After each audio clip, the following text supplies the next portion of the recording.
Hey everyone, Happy New Year and welcome to 2023 on Not Your Mother's Goose.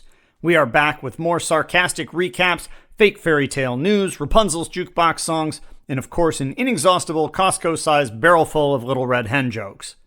I'm Topher Goggin, and coming up today, we'll do some candlestick leaping with Jack Be Nimble, investigate a rash of fairy tale food poisoning cases coming from villains eating undercooked damsels, and head to the movies for a brand new before and after Rogue One 101 Dalmatians. We're also halfway through our Tournament of Disney Dining, where we've pared your top 32 Disney restaurants down to just 8. That sounds like we're 3/4 of the way through. Take your pick. Anyway, stay tuned for a full update on the early round action, but if you just can't wait, click over to notyourmothersgoose.com, where you can cast your votes and help us pick the Feastly Four. Speaking of notyourmothersgoose.com, one other quick announcement. We've got a limited number of 2023 wall calendars left over, and I've now cut the price down to just single digits. A mere $8.99 will get you a calendar that still has 11 and a half working months. You also might want to check out that Rapunzel's Jukebox page on notyourmothersgoose.com, because you might find a massive coupon code that's actually good for anything in the store. So rather than check out everyone's resolutions, including Jack Sprat's vow to actually eat more fat this year, let's instead dial up some Dr. Seuss and wreak some havoc around the house. The Cat in the Hat is up next.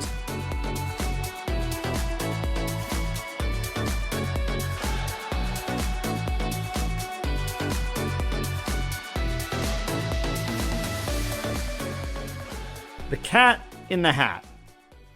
Let's talk about babysitters for a minute. I do not have kids myself. I just have the personal reading list of a second grader, that's all. But I hear that hiring a 14-year-old to babysit these days will set you back like $30 an hour. Now, I do remember enough from my college economics to know that a big part of pricing and supply and demand is the cost of substitutes. And I suppose that if the Cat in the Hat is what's out there as a second-string sitter, well, where's your checkbook? Might as well just round it up to $50. The story here begins with Sally and I, the narrator that is, left at home by their mother while she goes to play bridge, or maybe get her nails done, or maybe take a parenting class from social services. Regardless, the kids get a big ol' have at it while mom heads to town. The thing is, they don't really have at it so much as it has at them. It being a bipedal cat who seems to have borrowed a hat either from Abe Lincoln or the Pope. This cat comes barging in the door like he plans to sell the kids a vacuum cleaner, but instead announces it's time to have fun and do some tricks that will probably require a vacuum cleaner. Forgive me a brief digression. Take a second and ask yourself, which character are you in the Cat in the Hat? Are you the havoc-wreaking cat? Are you Thing 1 or Thing 2? Are you one of the kids trying to figure out what the hell is going on? So I don't know who you are, but I know who I am. I have previously compared childhood me to a variety of uptight, know-it-all, bossy children's characters. My family probably still thinking, you could really take childhood out of that sentence. But anyway, Jiminy Cricket, Bert from Sesame Street, I thought that was my neighborhood. I take it all back. I am the fish in the Cat in the Hat. End of story. Because with every suggestion that the cat makes, the fish says, this is not a good plan, Mom is not going to like this. And then the fish is promptly ignored, and the next thing he knows, the fish finds that he's been scooped up and is now being balanced atop a rake while the cat one-foots it on a beach ball while simultaneously assembling the world's least spill-proof Jenga tower. And then, gravity. Yikes, fish not pleased. The cat, much like your Uncle Randy after Thanksgiving, doesn't ever quite get the hint that it's time to leave. Now, to his defense, the fish may have been a little too subtle, saying, "You get out of this house," with only one exclamation point. So, unsure of whether he should go, the cat stays on, rolling out two blue-haired chaos-inducing associates called Thing 1 and Thing 2 that he seems to haul around in a large red piece of carry-on luggage. The things make the cat's balancing act seem straight out of Better Homes and Gardens, as they unleash massive kite-induced destruction until our narrator deploys a giant fishnet to capture them like the time my mom tried to catch a bat with a broom. Finally, the cat gets the hint, and he packs up. And a good thing, too, since the kid's mother is rolling up the drive, about to discover the destruction. This, however, leads to the cat's redeeming moment. because rather than flee the scene, he comes rolling back in riding some sort of housekeeping Zamboni machine that I would definitely buy if Lori Grenier was selling it on QVC. This thing has got about 11 hands and a non-bat catching broom, and the next thing you know, the whole place is spotless and Mom is none the wiser. At least until that damn fish spills the beans.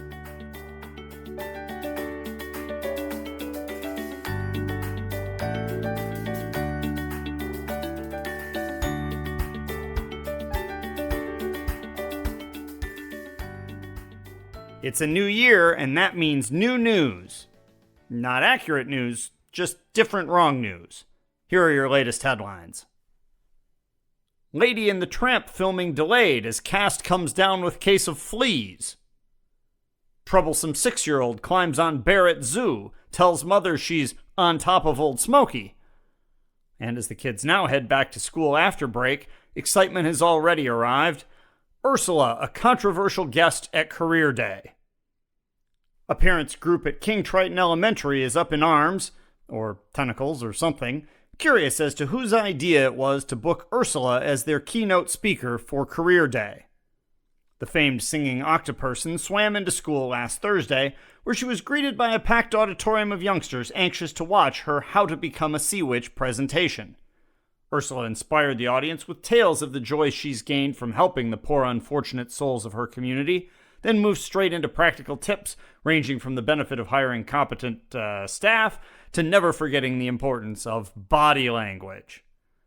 It was the end of the presentation that drew the ire of some parents, as after a show of hands from children interested in pursuing careers in sea witchery, Flotsam and Jetsam swam down from the balcony to assist students in signing mentorship contracts. While Ursula assured the attendees that these contracts were just a longer version of the iTunes terms and conditions, some parents expressed concern after spotting her picking up a rototiller at an undersea Menards and commenting that she would soon need more space in her garden. Ursula's speech adds to a lengthy list of controversial Career Day speakers at the school. Just last year, Captain Hook cut off his lecture on piracy early after learning King Triton's student body includes a number of crocodiles. Parents hope for better luck next year when SpongeBob will discuss the perks of being a fry cook. Time for a quick pause. If your New Year's resolution involves exercise, but not like intense exercise, this could be the program for you. Hey folks, it's Geppetto, and I want to talk about fitness. I know, I didn't expect me to be talking about exercise either, but, well, here we are. Believe it or not, I've wanted to try yoga for years. Problem is, I'm stiff as a board. But now I've found the answer, and you can too. If your wooden body is more downward log than downward dog, then you need to check out the new class from my son. It's Pinocchi-yoga, the stretching program for folks made out of 2x4s. At Pinocchi-yoga, all of the exercises are 100% oak friendly. It's safe to say you'll be seeing a lot of moves like tree and plank, as Pinocchi gets your limbs lacquered up like a fine antique. Inflexible Hollywood celebs from Groot to the Tin Man have relied on Pinocchi-yoga for years, and now it's available to working stiffs like you and me. Come down to the studio, right behind Lumber Liquidators, and sign up for a free trial today. As Pinocchio says, there are no strings attached. Pinocchi-yoga, the greatest yoga starter around, and that's no stretch. That's our buddy Jay back for another ad go-round after a visit to Pinocchi-yoga. When I asked him if he'd be willing to record that for us, he said he wouldn't even have to act because he just suffered a pickleball injury in real life. Gotta be careful out there, man. All right, let's get back to the news. Disney workshopping updated Fantasia starring Enchanted Swiffer. Citing record losses, Aladdin Casino bans genies from its table games. And finally, in medical news, villainous doctors report spike in food poisoning. A concerning new trend is gripping the fairy tale world, with doctors reporting a disturbing spike in villains suffering food poisoning after eating uncooked heroes. Villains Memorial Hospital reported that cases of bad guy botulism and scoundrel salmonella have spiked 82% this year, with many requiring treatment in the emergency department. Following high-profile stories of a sly fox eating an undercooked gingerbread man and the big bad wolf inhaling Little Red Riding Hood without even putting her in a toaster, doctors hope to raise awareness across the crooked community to promote safer eating habits. "The witch had it right," said emergency Dr. James Roper, noting her efforts to stuff Gretel into an open oven prior to eating her. "Unfortunately, when you look at the fox, the wolf, Monstro the whale, she seems to be more the exception than the rule." He did also note that while the witch was doing fine in the cooking department, her dentist would like a word or two about the whole candy house business and would be sending over a truckload of floss.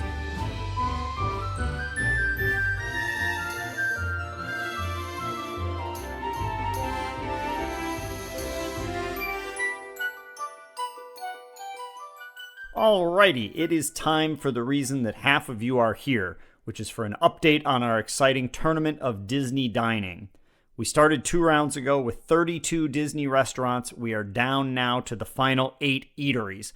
Let's take a look at who's left and how we got there.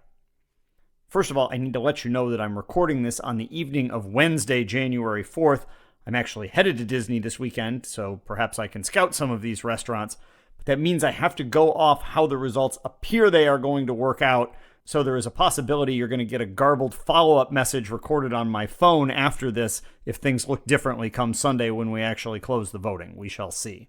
We've already got 500 votes cast halfway through this round, so it is safe to say that more than a few hungry diners have expressed their opinions. We start in the Parks division, where the road has not been easy for the top-seeded sci-fi drive-in theater, but it's still alive and holding on to the top spot. Its first-round win over Tony's Town Square came pretty easily, but then Animal Kingdom's Yak and Yeti hung very tough in round 2 after its own first-round victory against the Skipper Canteen. When it came time for the scrumptious 16, though, the classic cars had just enough oomph, moving on with 53% over Yak and Yeti. With that win, Sci-Fi moves on for a titanic battle with Epcot's Le Cellier, I think. The Canadian Steakhouse nearly met its match in a dynamo 6 seed, the Liberty Tree Tavern. I did not see this one coming. I need to check out Liberty Tree a little more closely, I guess. It knocked off the 50s Primetime Cafe in round 1 and actually led Le Cellier for the first 2 days in the second round. In the end, though, with 51%, the Canadians got it done and move on to the quarters.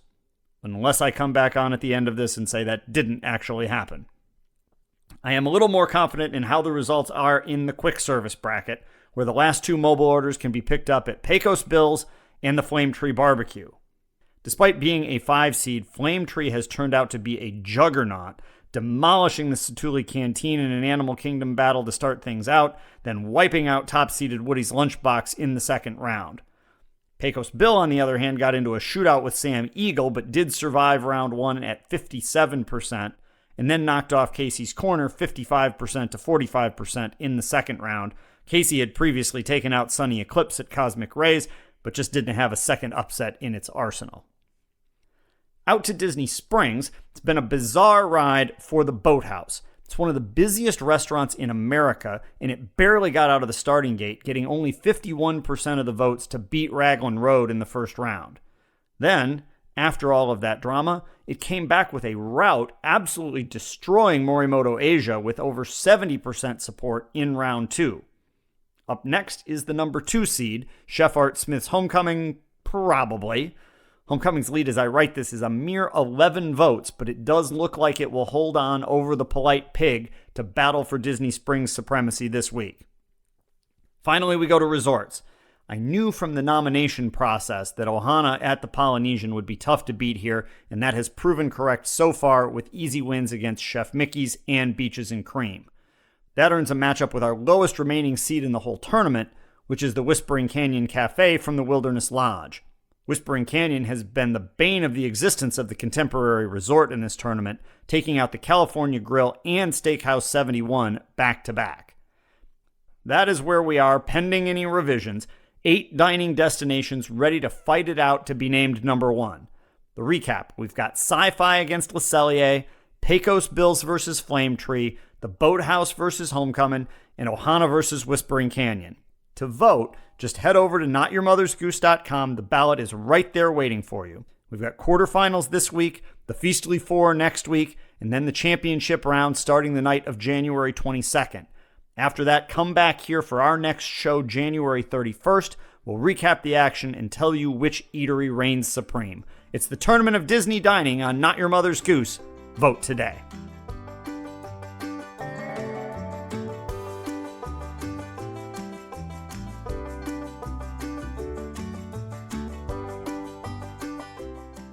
Rogue One, 101 Dalmatians. We already visited the Star Wars universe for our very first movie before and after when we did The Empire Strikes Back to the Future, plus we had the Book of Dumb Boba Fett not too long ago. But nothing is more quintessentially Star Wars than beating a good thing into the ground, so we're back for one more. And now it's time for a prequel, Rogue 101 Dalmatians. Things are not going so hot in the galaxy. The Rebel Alliance is fading, and the Empire is building a giant space station. The Emperor hires a new assistant, Grand Moff Cruella D2, to oversee construction. After some grumbling that the new Death Star lacks her preferred Hell Hall design sensibilities, she moves on to a bigger concern. Those hideous wintergreen uniforms the Imperial generals have to wear, especially the ones with the hats. The Emperor's look could use a little work too, but she'll save that for a project on Disney+. Cruella hatches a plan, enlisting the help of two bungling Sith apprentices, Darth Horus and Darth Jasper, to direct an intergalactic canine kidnapping to update the Imperial wardrobe. And think about it, they really only need Dalmatian coats for their upper-level folks. A Sharpie will take care of the spots on the white plastic for the stormtroopers. Horus and Jasper kidnap a bunch of Dalmatian younglings and spirit them off to Jabba the Hutt's palace. Princess Leia's dogs, Pongo Urso and Purdy-Wan Kenobi, enlist the help of that droid dog from the Kia Super Bowl commercial and head off on a rescue quest. Now I realize the original Dalmatians got some help from the Colonel and Sergeant Tibbs, so we might as well go straight atop the chain of command to Admiral Akbar for warnings of any kind of traps along the way. And surely we can bring in C-3PO to translate their barking. After an arduous journey, Pongo and Purdy-Wan find the puppies on Tatooine and cover their spots by rolling around in the ashes of Uncle Owen and Aunt Beru's place. I know the timeline isn't exactly right, but I need some soot. Sue me, it's a plot hole. That whole plan works great until some dripping snow imported from Hoth lands on the back of Rolly the Hutt and ruins the disguise. The group flees again, this time ending up at the Death Star construction site, with Cruella D2 in hot pursuit in a TIE fighter that looks suspiciously like a flying 1954 Cadillac. They eventually escape in an interstellar moving van that goes at light speed, but not before Lucky takes a dump down a thermal exhaust port, setting it up for, future problems. Purdy-Wan recognizes that Luke will not, however, want her puppies crapping in the cockpit of his X-Wing, so she grabs a stack of documents that she can put down like a newspaper until the kids are house-trained. When they get back to Leia, she realizes that this paperwork is actually the secret plans to the Death Star, setting the entire stage for Star Wars A New Hope, and dooming Grand Moff Tarkin to a life of abysmal chartreuse fashion.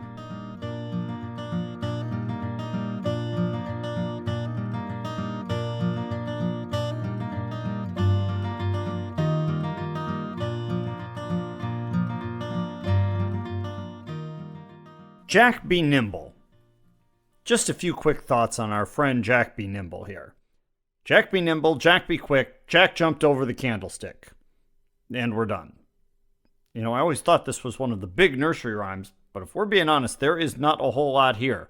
Other than Mick Jagger covertly jumpin' Jack flashing his way onto American Pie at Candlestick Park, plus the Sesame Street News segment where Jack keeps causing Kermit the Frog to lose his marbles by going under and around the candlestick, it really begins to seem like there is nothing else going on in this rhyme. But fear not, Wikipedia once again comes to the rescue. Normally, I feel like when I go on the internet to research one of these deals, I find out that it's some sort of 17th century allegory for an evil British noble who killed his rival by shoving a candlestick somewhere he shouldn't have. And often Bloody Mary is involved. But not this time. No, this time Wikipedia informs me that back in the day, candlestick jumping was both a form of fortune-telling and a sport. Apparently the X Games were really rocking back in 1805. But anyway, and here's your I learned something today moment. On the fortune-telling side of things, quote, good luck was said to be signaled by clearing a candle without extinguishing the flame.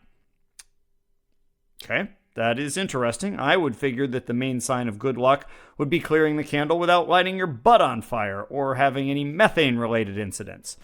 But again, that's just me, and since I am neither nimble nor quick, I will be sticking to LEDs.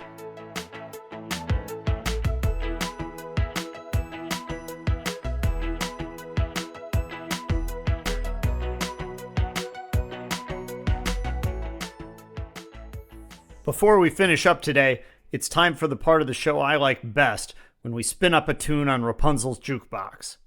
Some of my favorite jukebox songs that Andrew Mitchell has done are the ones where he just pulls out his guitar and plays acoustically. You've got Will Villains Ever Win, Help, Snooze, and you can check all of those out on our YouTube page, which is youtube.com/@, so the @ not your mother's goose. Anyway, I had the Alexa playing some music a few weeks ago when James Taylor came on, and I thought that was someone that Andrew could absolutely crush singing for a parody. So I did a little listening and decided that Sweet Baby James could easily become Ichabod Crane, and the next thing you know, you've got the Legend of Sleepy Hollow all in a song. Well, Andrew has now worked his magic with this, and the finished product is yet another gem. Here it is, Andrew Mitchell acoustic with Ichabod Crane on Rapunzel's Jukebox.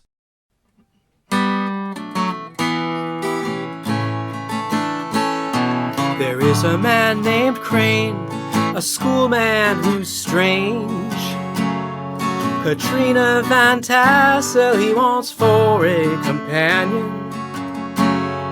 He toils in the schoolhouse and he works out his game plan.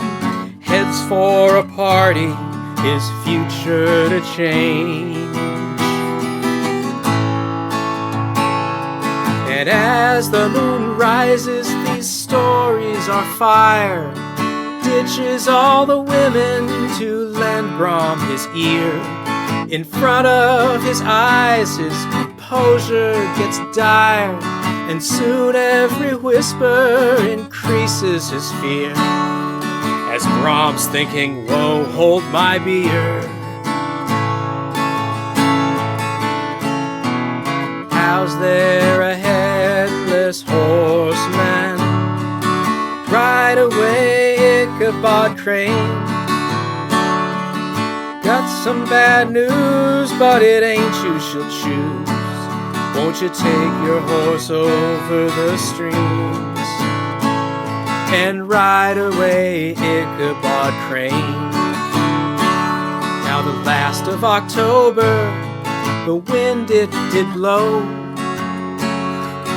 down from the Catskills to the woods he got lost in. Thought the hollow seemed sleepy and his life it might cost him. A horse there behind him, the bridge still too far to go. There's a dude with a pumpkin he's holding up highly. A dude with no head seems familiar, you see. Dude with no head coming after our guy. Maybe Crane can outrun him as his ride tries to flee. A horse that looks like Brahms to me. So look, there's a headless horseman. Ride away, Ichabod Crane. Horse better cruise, or it's your head you'll lose, and you'll haunt us in all of our dreams. So ride away, Ichabod Crane. Andrew Mitchell and a guitar playing on Rapunzel's Jukebox on Not Your Mother's Goose. I am always so impressed by everything he can do. And with that final note, we've reached the end of another episode, but there is still time for me to remind you to get your votes cast as we cut the field down to the Feastly Four in our tournament of Disney dining. The first 3 rounds have been the most exciting of any tournament we've done so far, at least as far as I'm concerned, and this week's matches are absolutely on fire. Now, we will have played all the way down to a champ before our next show. I'll be back on January 31st to announce the winner and award the crown. Until then, thanks to Andrew, to Jay LaFoon, and to everybody who has voted so far. I'm Topher Goggin, and the Goose is loose. We'll name a champ and have more fairy tale fun next time on Not Your Mother's Goose.